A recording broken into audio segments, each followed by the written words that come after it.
morning, students and everybody. 12th biology online class में आप सभी का अभिनंदन है।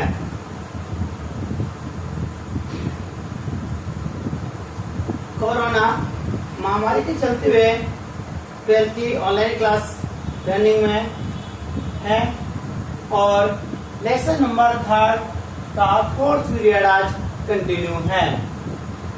कल की जो ऑनलाइन क्लास थी, कल की ऑनलाइन क्लास में पर परागण के अनुकूलन बताए गए थे। पर परागण के जो अनुकूलन पाए जाते हैं कि पर परागण के लिए कौन कौन सी कंडीशन होना आवश्यक है। अपने ये कहा था कि पर परागण तभी हो सकता है जब उनमें ये कंडीशन पाई जाती है। इस टॉपिक को जब एंड किया था तो लास्ट टाइम पे जो भी अनुकूलन पाए जाए गए थे उन सभी प्रकार के अनुकूलनों को मैंने शॉर्ट में लिखते हुए उनके एग्जाम्पल शो किए थे। इस टॉपिक को आगे कंटिन्यू करते हैं और अपन ये कह रहे थे कि जो परपरागण होता है ना, क्या होता है परपरागण?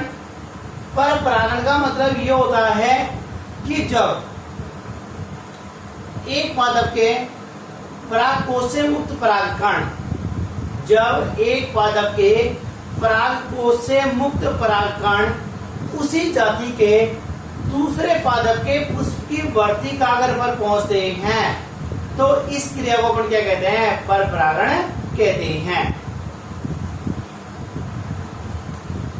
परिभाषा हुई थी, डायग्राम के माध्यम से शो किया था, अनुकूलन बता दिए थे।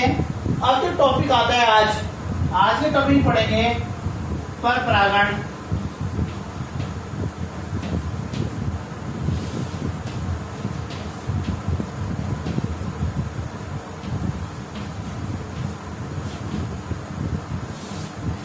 परपरागण की विधियां क्या पढ़ेंगे आज? परपरागण की विधियां। अपन ये कह रहे थे कि परपरागण के लिए किसी ना किसी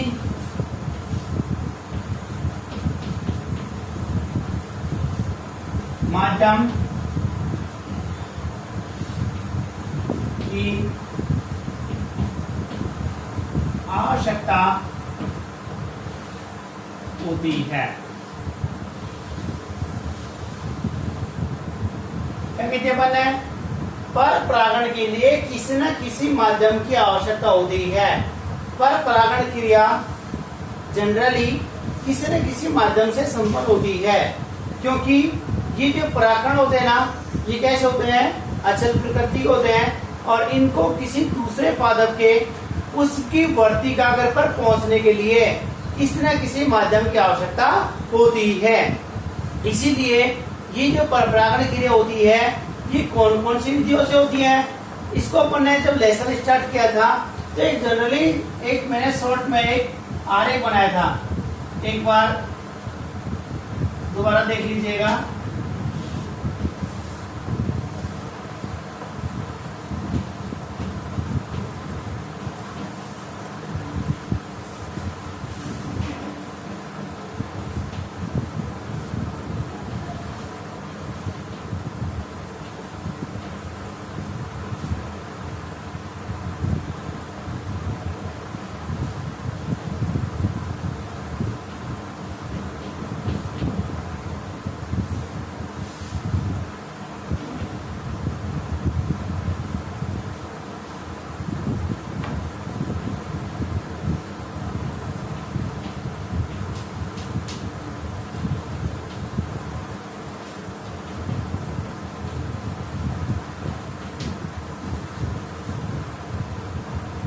और भी आगे पढ़ेंगे।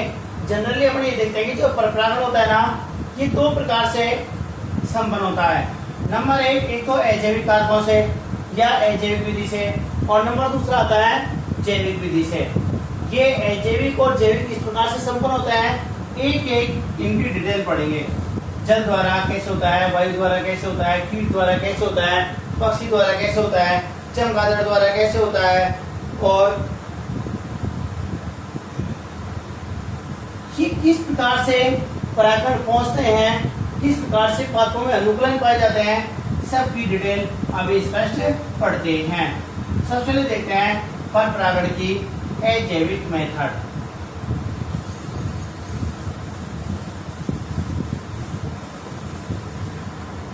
और पर परागण के अजैविक मेथड में सबसे पहले आता है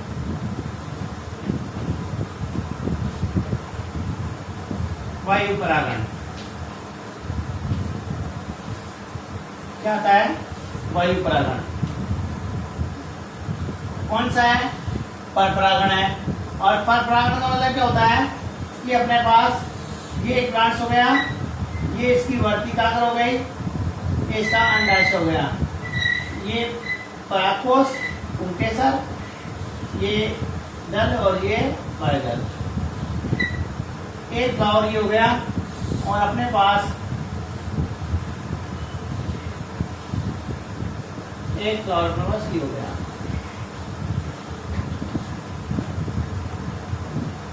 पर परागण क्या कहता कि एक पुष्प के परागकोश से इसके परागकोश है ना, इसके परागकोश से मुक्त परागकण, इसके परागकोश से मुक्त परागकण इसकी वर्तिकाग्र तक पहुंचे। अब पहुंचे ये क्या कहलाती है? ये वर्तिकाग्र कहलाती है। इसकी वर्तिकाग्र तक पहुंचना तो क्या कहलाता है? पर परागण कहलाता है। लेकिन जब ये पर परागण किसके द्वारा हो? वायु के द्वारा हो। किसके द्वारा?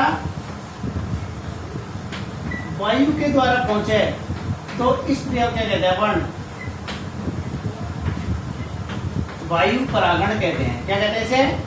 वायु परागण कहते हैं। जब एक पादप के पुष्प के परागकोश से मुक्त परागकण वायु के माध्यम से दूसरे पादप की वर्तिकाग्र पर पहुंचने की जो क्रिया होती है इसे अपन क्या कहते हैं? वायु परागण कहते हैं। इसमें केवल ये होता है कि एक पादप के पुष्प से मुक्त परागकण जब दूसरी जाति के दूसरे पादप की वर्तिका तक पहुंचते हैं तो ये परागकण वायु के माध्यम से पहुंचते हैं। इसीलिए इसे क्या कहते हैं? वायु परागण कहते हैं। इसकी परिभाषा के बारे में बात करें अपन तो इसकी परिभाषा देखें।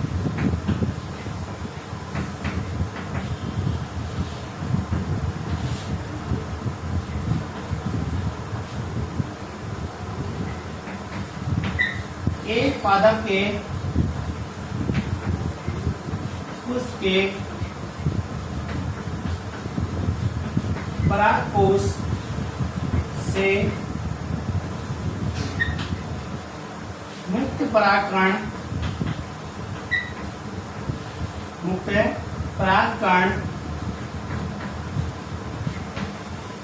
वायु के द्वारा किसके द्वारा? वायु के द्वारा सहजातीय दूसरे पादप के पुष्प की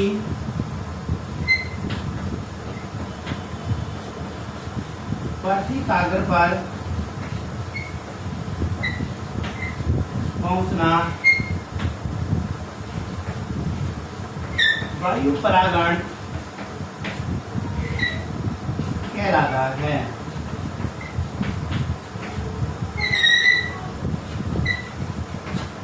कहलाता है?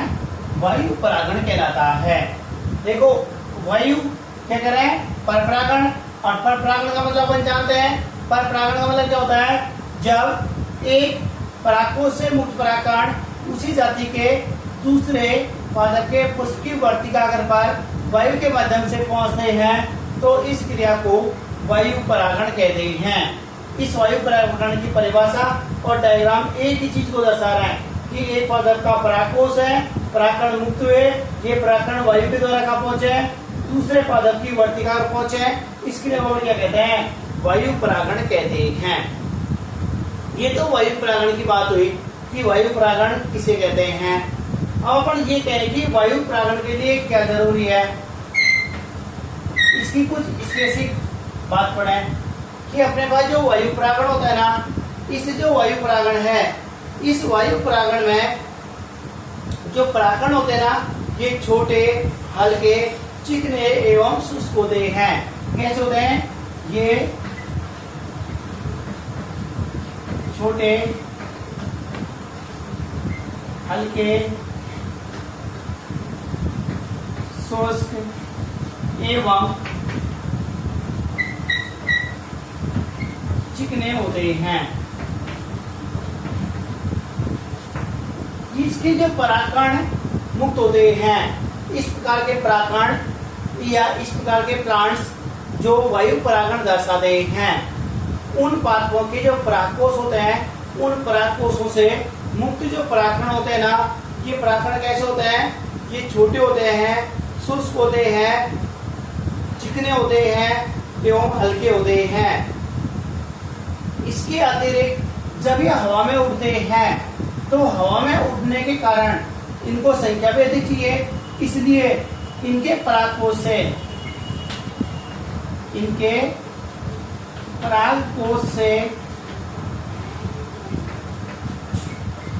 अधिक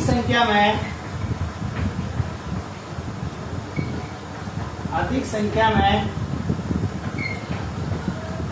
परागकण मुक्त होते हैं। कैसे होते हैं? अधिक संख्या में परागकण मुक्त होते हैं। तीसरी बात देखें, इनकी जो वर्तिकाग्र होती है ना,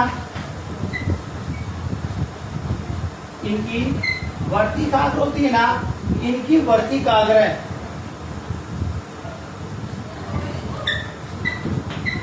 विशेष प्रकार की बनावट वाली होती है। ऐसी होती है, विशेष प्रकार की बनावट वाली होती है, ताकि अधिक से अधिक संख्या में ये परागकणों को अवशोषित कर सके, परागकणों को ग्रहण कर सके। इसलिए क्या होता है कि अपने जो परपरागण क्रिया होती है ना, इस परपरागण में जो वायु परागण होता है, इनकी वर्तिकाग्र में एक विशेष प्रकार की बनावट या विशेष प्रकार के अनुकूलन पाए जाते हैं। इसके अतिरिक्त अपने पास इनकी जो वर्तिकाग्र होती है ना, इनकी वर्तिकाग्र अलग अलग संरचना पाई जाती है। किसी जनरली जो वायु परागण देखते हैं ना, इसका जो एग्जाम्पल है क्या आता है? घास। अपन जनरली जो पढ़ते हैं ना, सबसे ज्यादा वायु परागण घास में पढ़ते हैं। घास का जो फ्लावर होता है ना, घास के फ्लावर में क्या होता है? इसकी जो वर्तिकाग्र होती है ना, ये ऐसी ब्रुश के समान होते हैं। कैसे होती है? ये ब्रुश के समान होती है। ऐसे घास में इस प्रकार के पाया जाता है। तो इनकी जो वर्तिकाग्र होती है ना, ये वर्तिकाग्र इस प्रकार से अनुकूलित होती है ताकि अधिक से अधिक संख्या में क्या किया जाए? इन परागकणों को ग्रहण किए जाए। इसलिए क्या होता है? जो परपरागण होता है, इस परपरागण में जो वायु परागण क्रिया पाई जाती है, वायु परागण के कुछ इस प्रकार के परागकणों का, वर्तिकाग्र का या पादपों के अनुकूलन पाए जाते हैं। ये छोटे और हल्के इसलिए होते हैं ताकि ये हवा के साथ अधिक दूरी तय कर सकें। हल्के और शुष्क होने के कारण ये अधिक दूरी पर या अधिक दूरी पे जो प्लांट्स होते हैं, उनको भी परागण क्रिया में संपन्न कराते हैं या परागण क्रिया दर्शाते हैं। ये अपने पास क्या कहलाता है? ये कहलाता है वायु परागण।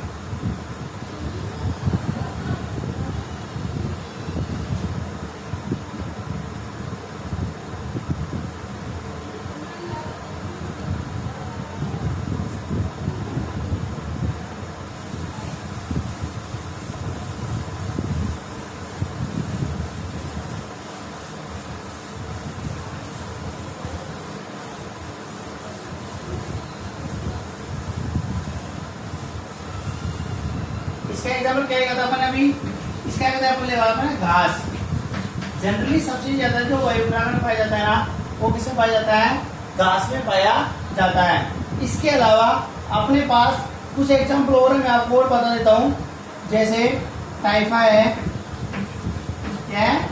टाइफा है।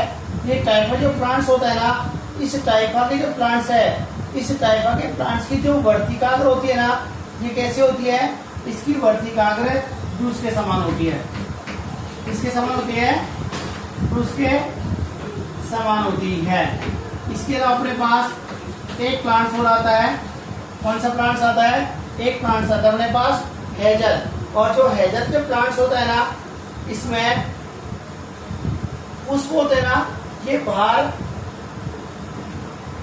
वर्टिकल होती है ना, ये पुष्प से बाहर निकली होती है। इनकी जो वर्तिकाग्र होती है, ये वर्तिकाग्र की बात कर रहे हैं। टाइपा जो प्लांट्स होता है, टाइपा जो प्लांट्स होता है, इसकी वर्तिकाग्र कैसी होती है? ब्रुश के समान होती है। और हेजल होता है, इसकी वर्तिकाग्र होती है ना, ये पुष्प से बाहर निकली हुई होती है। ये क्या पाए जाते हैं? इसमें इस प्रकार के अनुकूलन पाए जाते हैं। ये अपने पास होता है पर परागण।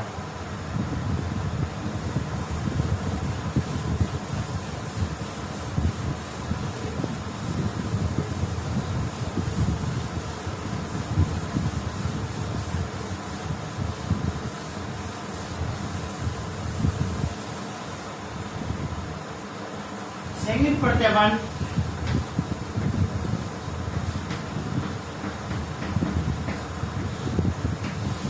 कौन सा पढ़ते हैं? जल परागण। और जो जल परागण होता है ना, जल परागण का मतलब क्या होता है कि अपने पास बात तो वही हुई कौन सी? पर परागण वाली, कि एक पुष्प के परागण दूसरे पुष्प की वर्तिका तक पहुंचेंगे। दो पादप अलग अलग होने चाहिए, लेकिन माध्यम क्या होना चाहिए? जल। इसकी परिभाषा भी वही होगी कि जब एक पदार्थ के परागकोश से मुक्त परागकण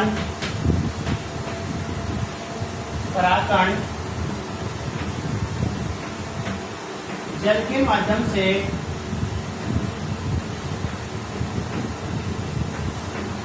जाती है दूसरे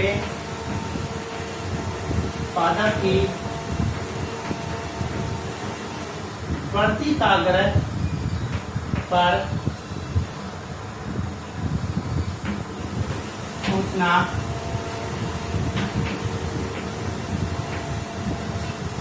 जल परागण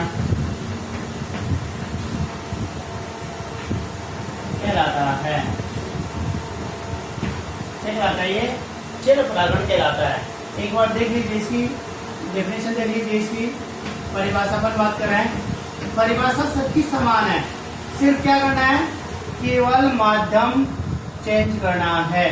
क्या करना है? माध्यम चेंज करना है।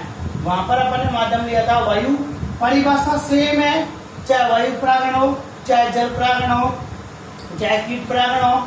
सिर्फ क्या चेंज करना है? अपन को केवल 2 वर्ड चेंज करना है, केवल माध्यम लगाना है। इसके अलावा और कोई भी परिवर्तन नहीं करना है। एक ही प्रकार की परिभाषा है कि वहां भी क्या करते हैं, वहां वायु द्वारा किया था या वायु के माध्यम से किया था, तो उसके हिसाब से क्या करना है? केवल जल जोड़ना है, वही परिभाषा हो जाएगी। इसको अपन क्या कहते हैं? जल परागण कहते हैं। ये जो जल परागण क्रिया होती है ना, ये जल परागण क्रिया को निम्न भागों में विभाजित किया गया है। एक तो होता है अपने पास अधोजल और एक होती है अधिजल।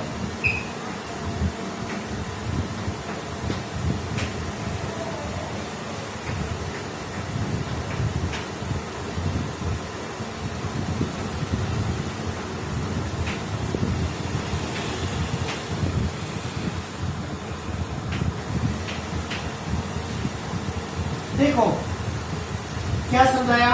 अधो। अधो का मतलब होता है नीचे। क्या होता है? नीचे।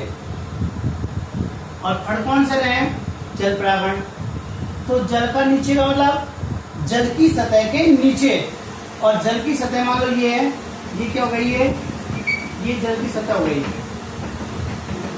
क्या हो गई है? जल की सतह हो गई।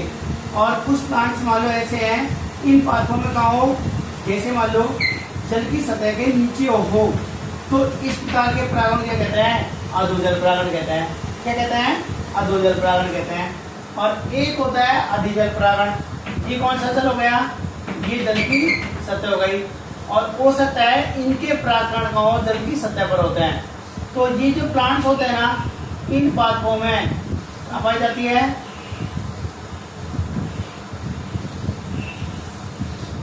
जल की सतह पर। ये तो कौन सा होता है, जल की सतह पर होता है, और ये क्या होता है, जल के अंदर होता है। इन दोनों में खास अंतर यही है,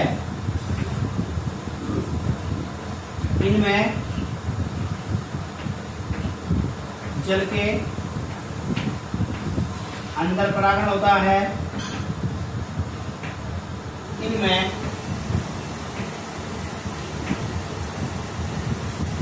जल की सतह पर परागण होता है। सबसे बड़ी इंपॉर्टेंट बात तो क्या होता है कि अधोजल में तो क्या होता है, जल के अंदर होता है, और आधे जल में क्या होता है कि जल की सतह पर होता है। जैसे अधोजल में अपन देखें सेरेटोफिलम होता है, जोस्टेरा है,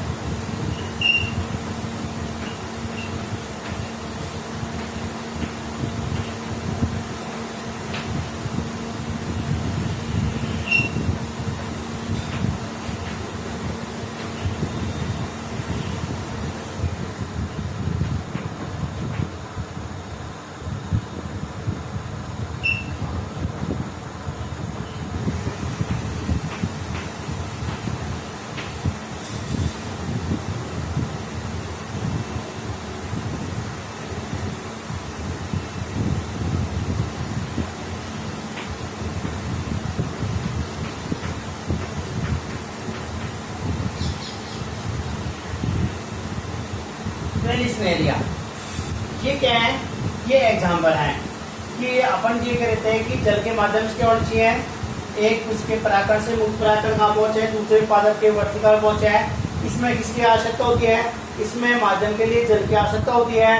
तो इसमें कितना होता है, दो प्रकार से दर्शाया गया है। नंबर एक तो अपन देखे हैं, एक तो अपने पास होता है अधोजल परागण, और एक अपने पास होता है अधिजल परागण।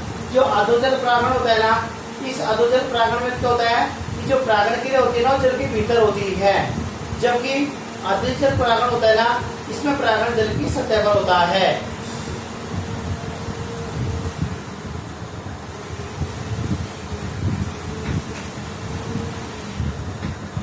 कुछ इंपॉर्टेंट चीज मैं आपको बता रहा हूं, एक तो पोटेमोजिटोन, एक मीडियोफिलम। कौन सा, एक तो पोटेमोजिटोन,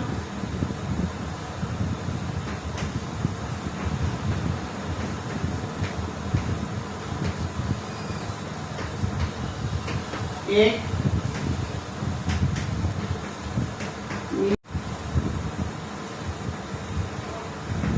इंपॉर्टेंट है, नोट डाल के लिख लेना। एक तो पोटेमोजिटोन और एक मीडियोफिलम। ये दोनों पादप, ये दोनों कैसे है और पादप हैं, ये जलीय पादप हैं। कैसे हैं, जलीय पादप हैं, लेकिन इनमें वायु परागण क्या पाया जाता है, इनमें वायु परागण उपस्थित होता है। दोबारा सुन लीजिएगा, पोटेमोजिटोन, मीडियोफिलम, स्पेशली मैंने नोट डाल के लिखा है, पोटेमोजिटोन, मीडियोफिलम। ये प्लांट्स कौन से होते हैं, ये जलीय पादप होते हैं, और जलीय पादप होने के साथ साथ ये जल परागण नहीं दर्शाते हैं। ये कौन सा दर्शाते हैं, ये वायु परागण दर्शाते हैं। डायग्राम बनाया, डायग्राम 4, कोई आगे देखो, इसको दोबारा लिख देता हूं नीचे यहाँ।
इंपॉर्टेंट बात सुनिए, मोटे मॉजिटॉन, मीरियोफिलम, ये कौन से होते हैं?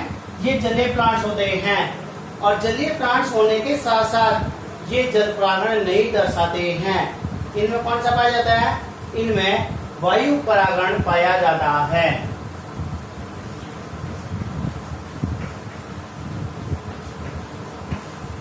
निम्फिया, निम्फिया एक पूर्ण जल निर्भर प्लांट्स है। निम्फिया भी एक जलीय पादप है। इसमें भी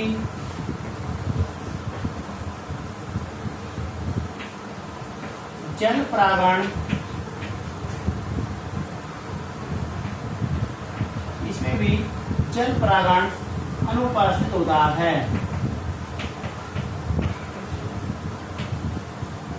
लेकिन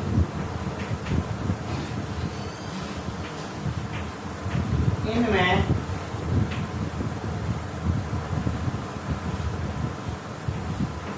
कीट परागण उपस्थित होता है। कौन पाया जाता है?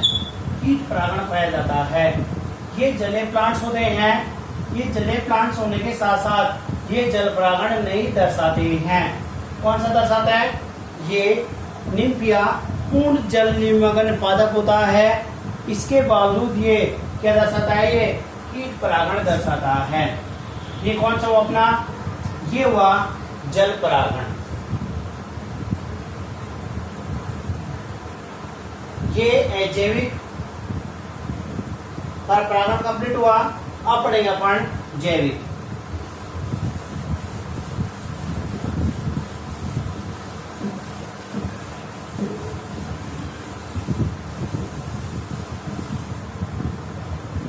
नंबर 2 विधि आती है जैविक विधि।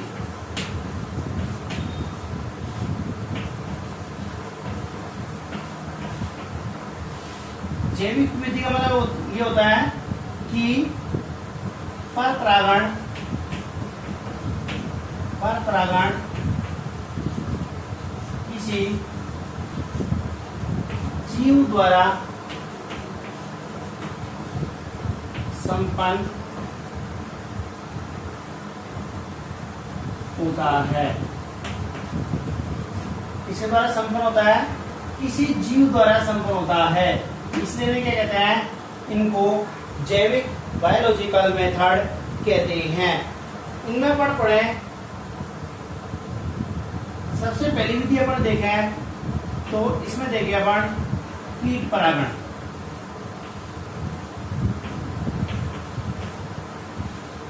क्या देखें?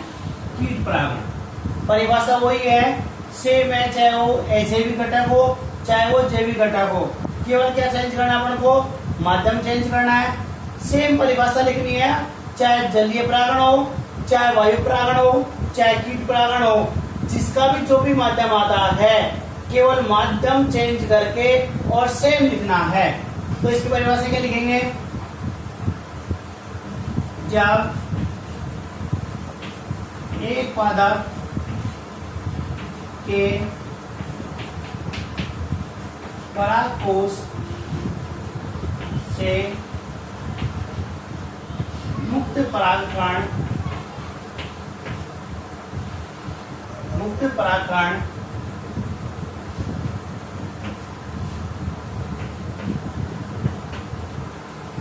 कीटों के माध्यम से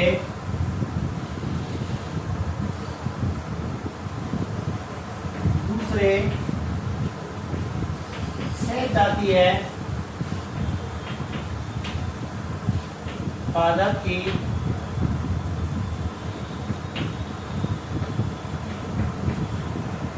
पड़ती कागज पर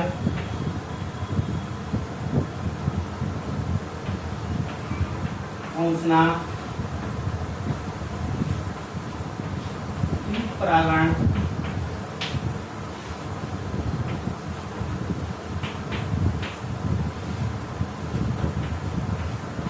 क्या कहलाता है? कीट परागण कहलाता है। अपन ये कह रहे थे कि चाहे वो माध्यम कोई सा भी हो, चाहे वो जलीय माध्यम हो, चाहे वो वायु का माध्यम हो, चाहे कोई कीट का माध्यम हो। कीट में अपन देखते हैं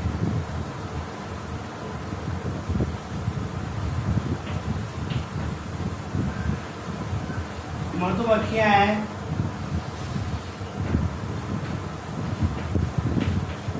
तितलियां हैं,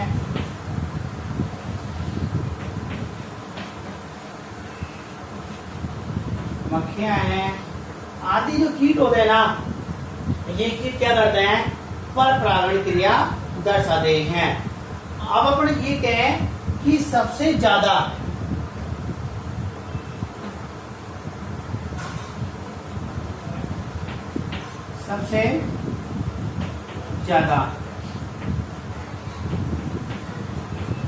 लगभग कुल पर परागण का 80%, सबसे ज्यादा लगभग 80% पर परागण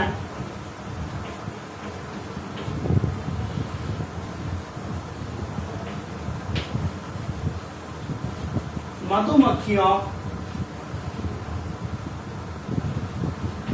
के द्वारा होता है।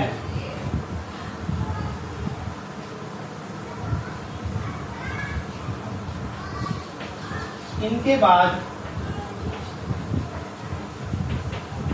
सबसे ज्यादा पर परागण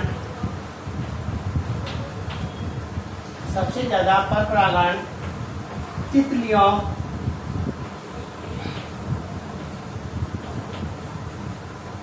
द्वारा होता है। होता है तितलियों के द्वारा होता है। जब एक पादप के परागकोश से मुक्त परागकण कीटों के माध्यम से दूसरे सहजातीय पादप की वर्तिका पर पहुंचना क्या कहलाता है? पर परागण कहलाता है।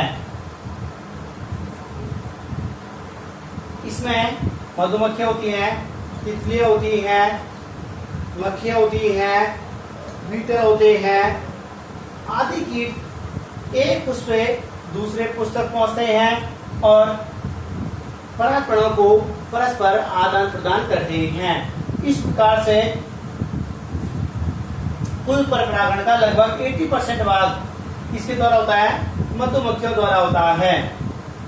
इसके बाद मधुमक्खियों के बाद सबसे ज्यादा जो पर परागण क्रिया होती है, ये सबसे ज्यादा पर परागण क्रिया किसके द्वारा होती है?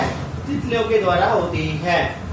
अब अपन ये देखें कि जो कीट परागण है ना, इस कीट परागण में जो फ्लावर होते हैं ना, पुष्प होते हैं या उनके पौधे होते हैं, इनके पौधे में क्या विशेषता पाई जाती है?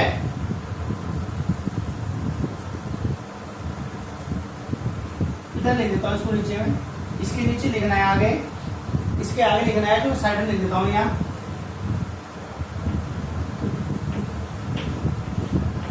इनके कोष पे कैसे होते हैं?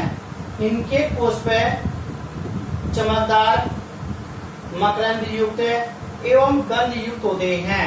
कैसे होते हैं? इनके कोष पे रंगीन चमकदार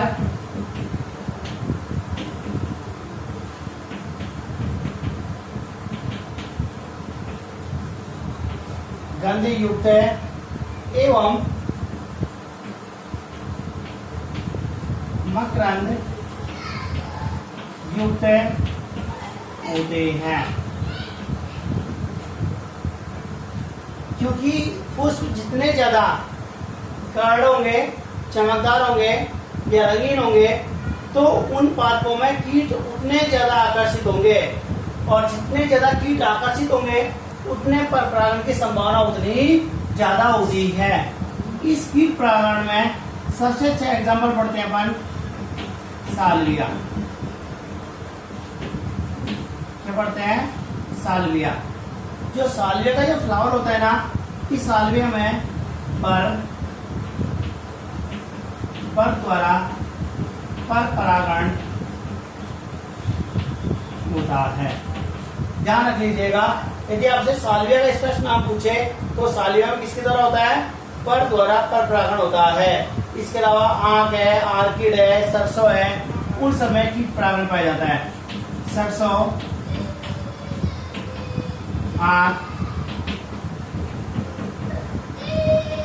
आर्किड आदि में क्या पाया जाता है? कीट परागण पाया जाता है। ये जो साल्विया का प्लांट्स होता है ना, साल्विया का पुष्प होता है ना, ये साल्विया के पुष्प कैसे होते हैं? ये एक विशेष प्रकार के बनावट वाले होते हैं और इसे विशेष प्रकार की बनावट होने के कारण इनमें जो परागण क्रिया होती है ना, वो किसके द्वारा होती है? वो वर के द्वारा होती है। हालांकि अपने सिलेबस में इतनी डिटेल नहीं है, लेकिन प्रैक्टिकल में साल्विया में कीट परागण का डायग्राम भी दिया है और अपने सिलेबस में साल्विया जो एग्जाम्पल दे रखा है। और यदि हो सकता है कि एग्जाम में साल्विया में कीट परागण पूछ ले तो मैं आपको एक हल्का सा शॉर्ट में बता देता हूँ कि साल्विया में पुष्प कैसा होता है और उनमें किस प्रकार से परागण क्रिया पाई जाती है।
ये देखो, साल्विया का जो फ्लावर होता है ना, एक विशेष प्रकार की बनावट होती है। इसकी बनावट में आपको बता देता हूँ। इसमें दो दल होते हैं। एक दल होता है ना नीचे, वो कैसा होता है? नीचे प्लेटफॉर्म बनाता है। ये नीचे क्या होता है? जिस पर कोई भी कीट आकर के बैठ सकता है। ये नीचे प्लेटफॉर्म बनाता है। दूसरा होता है ना, वो इसको यूं ढके होता है। दूसरा इसको ढकने का कार्य करता है। इसके बीच में एक वर्तिकाग्र लगी होती है। इसकी जो परागकोश होता है, पुंकेसर होता है ना, ये जनरली इस प्रकार भी लगे होते हैं। कैसे होता है? एक लियो लगे होता है और एक लियो लगे होता है। ये वाली जो ऊपर वाली पाली होती है ना, इसमें तो परागण जनन क्षमता वाले होते हैं, और ये कैसे होते हैं, इसमें परागण जनन क्षमता वाले नहीं होते हैं। लेकिन मैंने इस वाले डायग्राम को इस प्रकार से शो किया आपको दिखाने के लिए कि यहाँ से जो दो पालियां होती है ना, एक पाली तो कैसी होती है, जनन क्षमता वाली होती है। कैसी होती है, जनन क्षमता वाली होती है। और जो दूसरी पाली होती है ना, वो कैसी होती है, जनन क्षमता वाली होती है। इसमें जो परागकण होते हैं ना, ये परागकण अपाशित हो जाते हैं, जबकि इस वाली परागकोश से ही परागकण मुक्त होते हैं। अब देखो, जैसे कोई कीट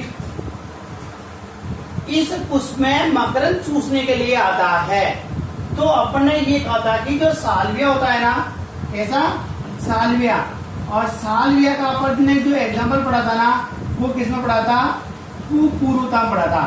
किसमें, पुंकेसर में। इसमें पुंकेसर का परिपक्वन वर्तिकाग्र से पहले होता है।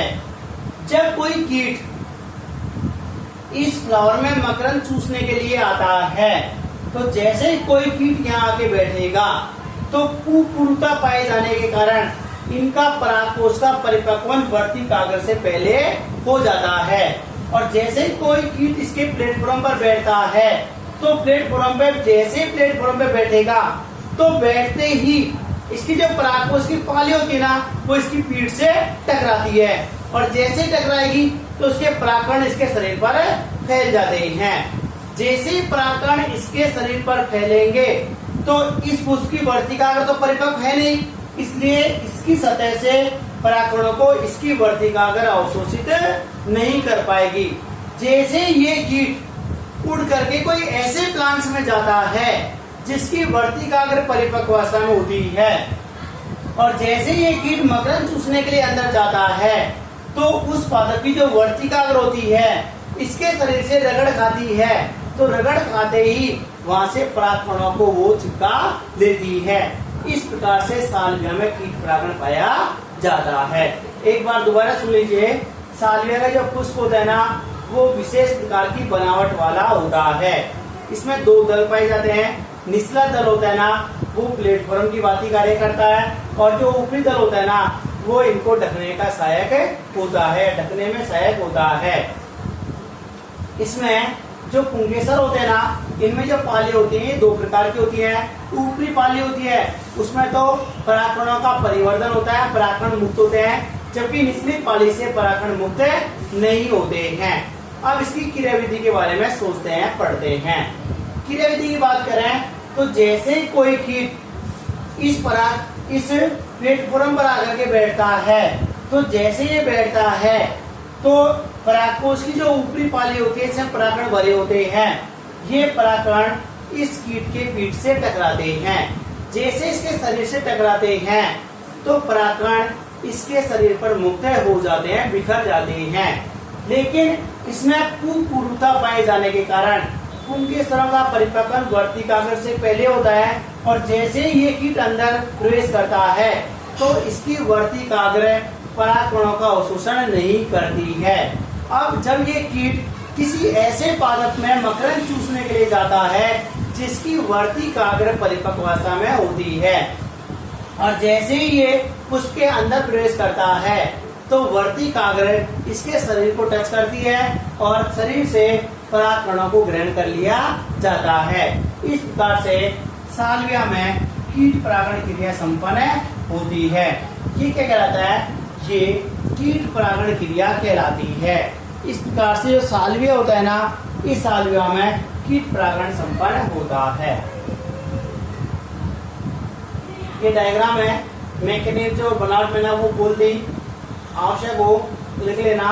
ऐसे एग्जाम में पूछ भी सकता है कि सालविया में कीट परागण कैसे होता है, तो वो डायग्राम बना के और आपको इसकी बनावट और क्रिया विधि दोनों लिखनी है।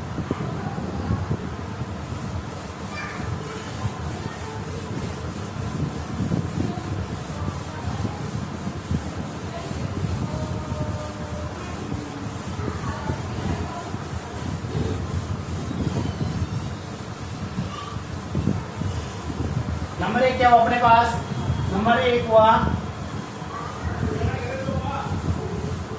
कीट परागण। दूसरा पढ़ते अपन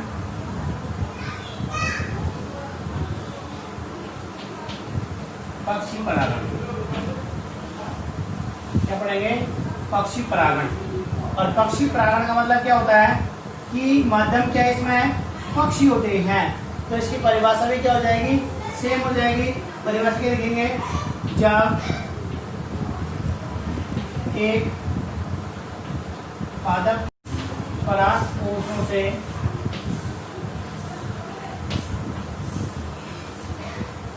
मुक्त परागकण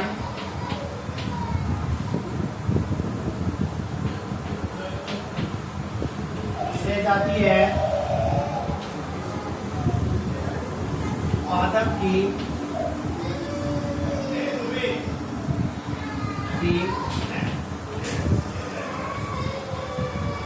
बढ़ती कागज पर पहुंचते हैं जब एक पादप के परागकोश से मुक्त परागकण पक्षियों के माध्यम से सह जाती है पादप की बढ़ती कागज पर पहुंचते हैं। तो इसे अपन क्या कहते हैं? इसको अपन पक्षी परागण कहते हैं। क्या कहते हैं इसको? पक्षी परागण कहते हैं। ये जो पक्षी परागण होता है ना, इस पक्षी परागण में पुष्पों की जो बनावट होती है ना, वो पुष्पों की बनावट एक विशेष प्रकार की होती है। जनरली जो इनके पुष्प होते हैं ना, ये कैसे होते हैं? इनके पुष्प नलिकाकार होते हैं और नलिकाकार होने के साथ साथ नलिकाकार पुष्प उपस्थित होते हैं। दूसरी बात, इनके जो फ्लावर होते हैं ना, इनके जो फ्लावर होते हैं ये कैसे होते हैं? ये रंगीन भी होते हैं, गंधयुक्त भी होते हैं, मकरंद युक्त भी होते हैं, आकर्षक होते हैं। इसलिए क्या होता है? इनके पुष्प चमकदार, आकर्षक,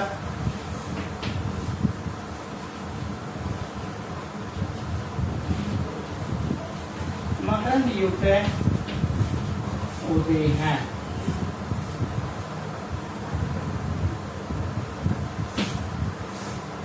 ये जो प्लांट्स होते हैं, इन पादपों में जो परागकण होते हैं ना, ये परागकण किसी पक्षी से चिपक करके और दूसरे पादप के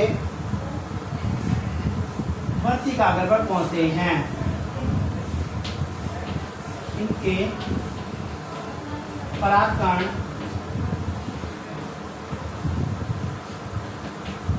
पक्षी के शरीर से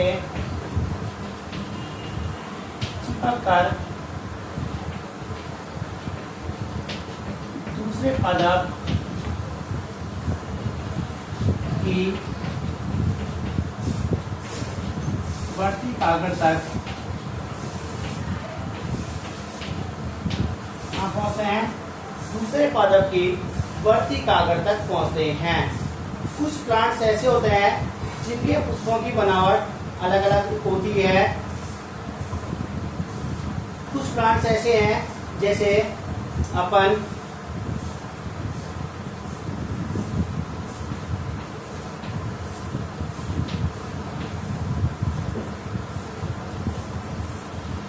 नलिकाकार पुष्प की बनावट की बात करें तो नलिकाकार जो पुष्प होता है ना, ये पाया जाता है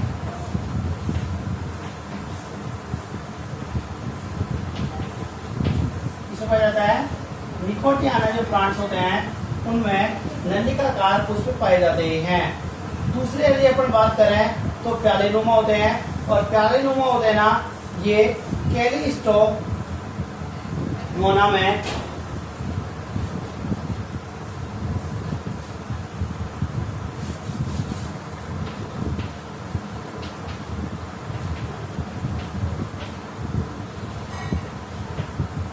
प्यालेनुमा पर बात करें इस पाए जाते हैं ये कैलिस्टोमोना पाए जाते हैं।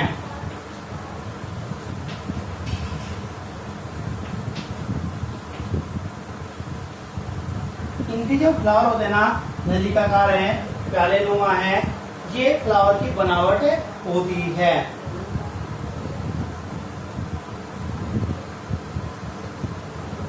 पक्षी परागण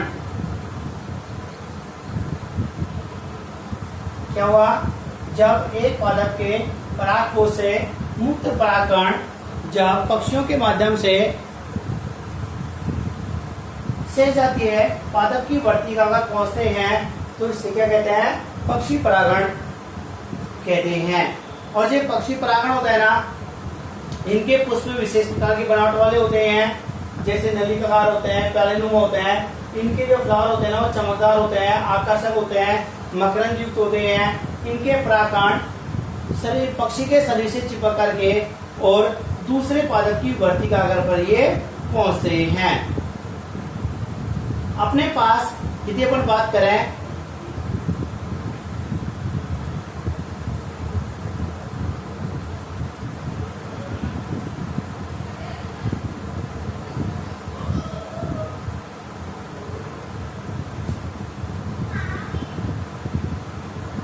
यहाँ तक कंप्लीट।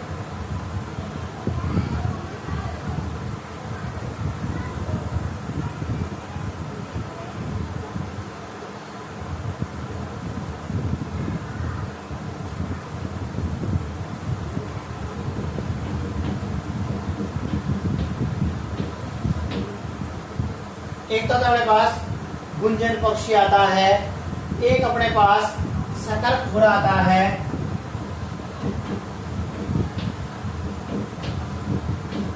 गुंजन पक्षी है, एक अपने पास शकरखुरा है, एक अपने पास नेक्टेरिना है। कुछ पक्षी ऐसे होते हैं ये पक्षी परागण सर्वाधिक दर्शाते हैं। और जो प्लांट्स होते हैं ना, सेमल है, प्लांट्स सेमल है, प्लास है, बिगोनिया है, एग्जाम्पल सेमल, प्लास, बिगोनिया है। ये क्या है? ये एग्जाम्पल है। ये पादपों के नाम है जिनमें इन पक्षियों के द्वारा पर परागण क्रिया संपन्न होती है। सेमल है, प्लास है, बिगनोनिया है। ये तो पादपों के नाम है, पादपों के नाम है, एग्जाम्पल है। और ये पक्षियों के नाम है, पक्षियों के नाम है। ये तो पक्षी हो गए और ये पादप हो गए। ये क्या दर्शाते हैं? ये पर परागण क्रिया आसानी से दर्शाते हैं। ये अपना कौन सा हुआ? ये अपने पास पक्षी परागण हुआ। और एक और आता अपने पास में चमगादड़ परागण।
हर प्राणा में अपन ने सबकी परिभाषा समान पड़ी है और इसमें भी परिभाषा वही है।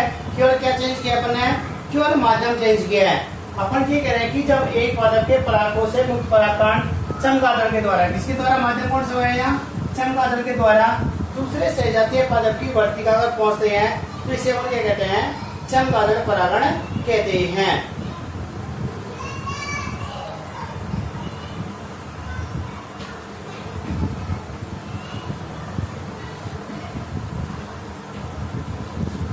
इसके एग्जाम्पल कदम है, इमली है, इनमें क्या पाया जाता है, पर परागण पाया जाता है।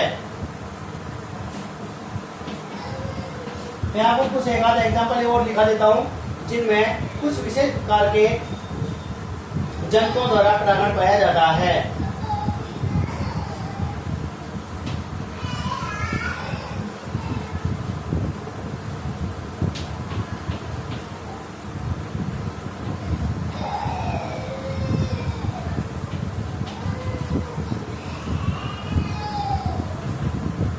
गुलमोहर है, सेमल है, इसमें किसके द्वारा पाया जाता है, इसमें गिलहरी द्वारा परागण पाया जाता है।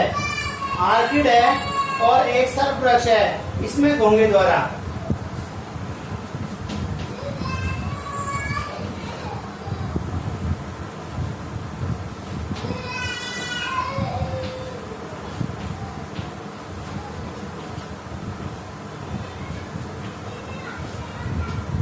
इसके द्वारा होता है, घोंघे द्वारा होता है। और ये आर्किड जो प्लांट्स होते हैं ना, ये आर्किड प्लांट्स घोंघे द्वारा परपरागण क्रिया दर्शाते हैं। ये अपने पास आज पर परागण की विधियां हुई।